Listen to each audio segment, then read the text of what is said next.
The Foundation for Terrebonne General Medical Center was formed by several community-minded volunteers in an effort to expand healthcare services throughout our community. Their mission was to develop and maintain a comprehensive program of financial giving in the community for the sole purpose of promoting, developing, and expanding the services, functions, purpose, and mission of TGMC in providing exceptional health care with compassion. Join TGMC as we learn more about the Foundation for TGMC, donation options, and upcoming events. Okay, welcome to this particular segment, To Your Health with TGMC. And as indicated, we have on the desk on the left of your screen, Dr. Peter Fail, and also Paul Labatt, who's with the Terrebonne Economic, well, actually, it's the, tell me what it is, Paul. I'm with the Foundation for Terrebonne General Medical Center. Thank you very much. And of course, Dr. Fail is a cardiologist here at the CIS. So why don't we do this, Paul? First off, tell us a little bit about what I couldn't say, the Foundation for Terrebonne General Medical Center. Tell us a little bit about what it is and what's its purpose. Fine. Well, the foundation was started about 2 years ago. We got approval by the IRS to be a nonprofit organization, a 501c3 organization, and we basically serve as the philanthropic arm of Terrebonne General Medical Center. And we're there to serve the needs of the hospital, to help promote the hospital, to help provide funds for activities and programs at the hospital. And we have a terrific board. They're all dedicated to working on building a good reputation for the foundation, and of course to further the reputation of Terrebonne General. Okay, and I think right here is, I guess, the mission statement. The mission statement itself, and again, basically it's to develop and maintain a comprehensive program of financial giving. All right, and I guess who is really impacted by the foundation? Well, really everybody is, because the health of Terrebonne General Medical Center, that's what we're there to promote, to provide for programs, to provide funds to help build, to help every kind of activity. And everybody's impacted. It's like public education. Some people may choose not to send their children to public education, but everybody supports public education because it's for the good of the public, good for the community. And economic development, I mean, we're a large employer in the parish. We're there when businesses come in. They want to see what's good for transportation. They want to see what's good for education. They want to see what's good for health care for their employees. So everybody is impacted by the hospital and by the foundation. All right, very good. And before we get to Dr. Fail, Paul, how can I guess, or anybody else make a donation or get involved and make a donation to the foundation? We have several ways of making donations. You can make an outright donation. Here is X number of dollars. I received this. I want to help the hospital. I want to promote this particular activity. You can make a pledge donation where you give so much a year. And it's a pledge, but it's not a legal binding pledge. I mean, if you're going to say you're going to give $500 a year, and for 2 years, 3 years, you give $500, that fourth year you just say, I can't give, you're under no obligation to give that fourth year. And every amount helps. You can put something in your will to do it. You can get an insurance policy and name Terrebonne General Medical Center's Foundation as the recipient of an insurance policy. Sure. So there are many, many giving opportunities. All right, very good. And Dr. Fail, let me ask you, in terms of cardiovascular procedures, does any of this money, I guess, help out with those procedures? Well, I hope so. You know, we've been very fortunate to have a collaboration with TGMC for the past 30 years. As a matter of fact, we just celebrated the 30th anniversary last week.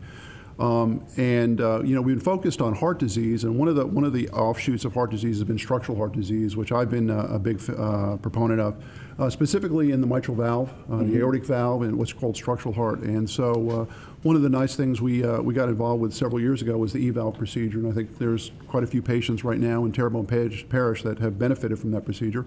And it was a non-surgical approach to fixing mitral regurgitation, and it had some specific criteria to enter, but it was still a good procedure.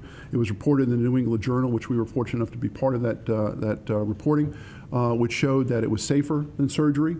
May not have been as efficacious if you used just an MR grade, but at the end of 1 year, patients did better.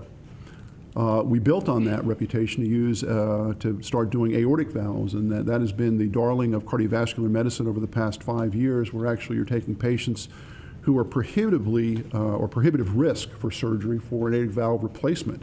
And what we're able to do is actually have a stent that is sewn on, or a valve that's sewn on a stent that is actually placed by a catheter into the aortic valve and replace that. And those patients to date are doing remarkably well. We still have to adjudicate that data to see what happens, but that's encouraging. There are some strict criteria to get into that trial. The other trial that we're doing is left atrial appendage occlusion. Those patients who have atrial fibrillation who can't take Coumadin or have trouble with Coumadin. The left atrial appendage is a windsock, if you will, that's hooked on the left atrium. That is the nidus for stroke. And if we can take that off the table, then we can help those patients. And the last procedure that we hope the foundation will benefit or help us benefit from is the left ventricular remodeling. Those patients who had an anterior wall MI, or the top part of their heart was dead for all intents and purposes from a heart attack.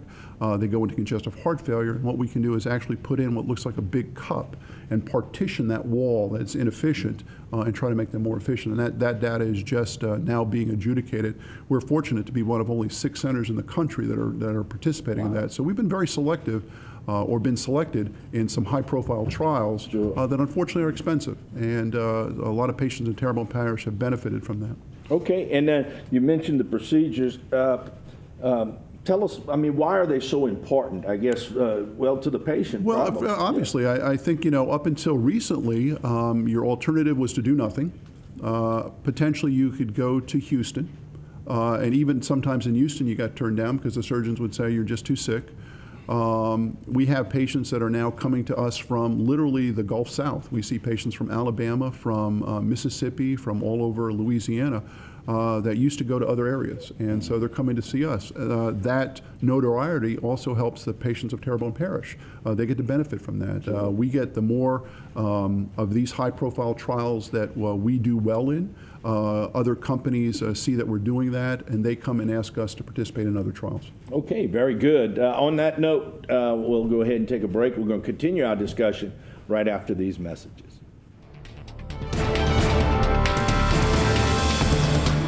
Dale Bourgeois. I was treated for prostate cancer by Mary Bird Perkins Cancer Center at TGMC. My family doctor said that's where he would go if he had cancer. I'm very happy to recommend Mary Bird Perkins Cancer Center at TGMC.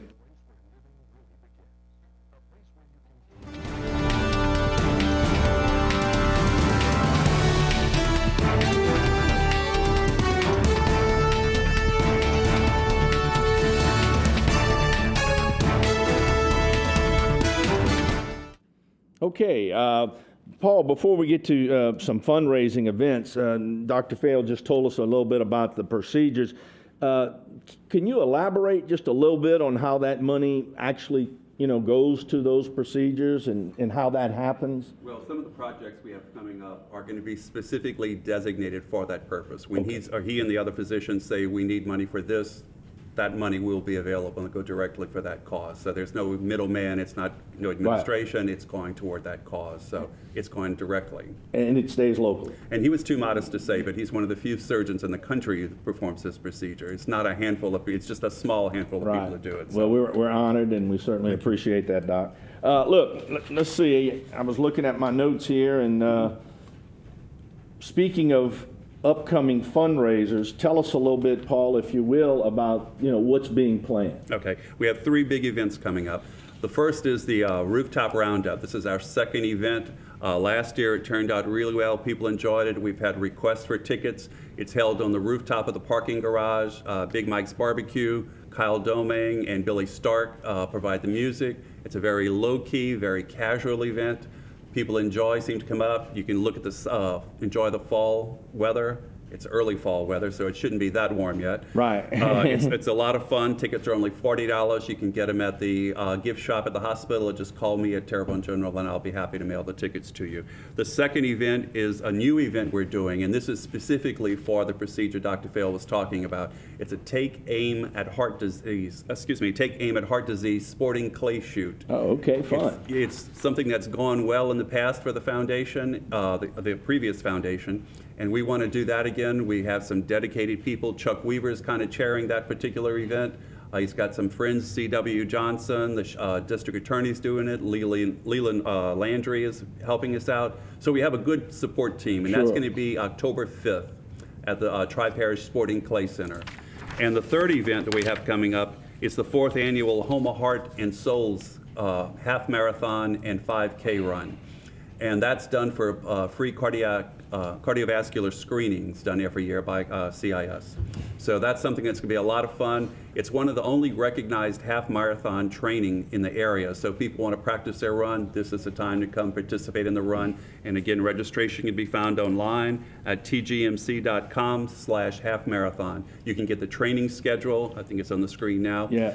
You can get the training schedule, the registration forms, what you have to do, what's being offered, and there's sponsorships available for all 3 events. So if people would like to get involved either in participating or in sponsoring the event, just call us up or look online, and you'd be more than happy to help you. I'll call them up, or one of the board members will call them up. So Very good. Yes. Yeah, very good news, and certainly some fun events coming up. Definitely. No question about it. I know I was able to make the rooftop event, not last year, but the year before, and that was just a real fun, good time. So a lot of people, I think, will enjoy that coming up. Dr. Fail, let me just ask you, I can't let you go without maybe touching a little bit upon the benefits of either exercise or running from a cardiovascular standpoint. Could you comment on that? There's no doubt that exercise is beneficial to the heart. The heart's a muscle. It likes to be worked. We have known that for years. The American Heart Association recommends at least 30 minutes of exercise. They would like an hour, 6 days a week. They'd like 7. Unfortunately, many people in Terrebonne Parish don't do that. I think we start to see maybe an uptick in the younger population, taking more active role in their health care, and running's being one of those things. And the Heart and Soul Run is a prime example that seems to do very, very well. All right. And Doctor, I guess if anybody needs any more information concerning the foundation or any of these upcoming events, where can they get that information? I think Paul has that information. yes, Yeah. you can either contact Okay. the website, tgmc.com/foundation, or call me at the office. It's 873-4603. Or 4616, it's the other number too. All Either right. way. With that note, we're just about out of time. Again, Dr. Fail, thank you. Congratulations and moving forward. Thank you very Certainly, we really appreciate your being here and doing that. And Paul, as always, thanks for your contribution. Thank you. All right. Thank you. What we'll do is we're going to take a break, and coming up next, Zoe Lawrence Robinson will be here, and a very interesting story. Don't go away.